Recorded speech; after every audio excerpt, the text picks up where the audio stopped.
Tennessee Senator Marsha Blackburn, always a pleasure, Senator. Great to have you back on. Absolutely. Okay, so given all of that, what is Senate Judiciary investigating here in this cover-up? What are we finding out now about who in Biden's White House used this auto pen and what policies affected America here?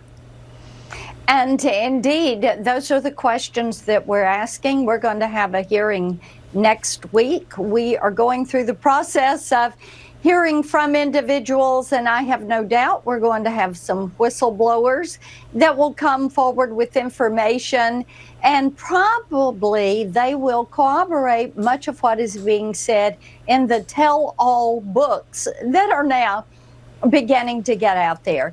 It is unseemly that there is a group of individuals that were making decisions and were using the auto pen to attribute their decisions to the President of the United States. Think about that. These are individuals that do not have authority. They were not elected by anyone. They're not accountable to anyone. And indeed, we had been hearing that there was a cabal behind the curtain that was really running the White House, and they were filling Joe Biden in. And, you know, Liz, everybody knows you cannot work 4 hours a day and be out of D.C. 40% of the time and be the leader of the free world. It's impossible. Senator, but of course, we were called conspiracy theorists for even suggesting that is what was happening. Yeah, we remember reporting on that. Senator, so which decisions will you be focusing on? Because, you know, Jake Tapper, Alex Thompson say for their book, they spoke to more than 200 people inside the Biden White House of the Democrat Party, that they're finding a lot of problems. You know, they wanted to get him reelected, even if he had to govern from a wheelchair. So which decisions will you be focusing on? Because Biden's top aide, Anita Dunn, still kept her private sector lobbying job at her lobbying firm.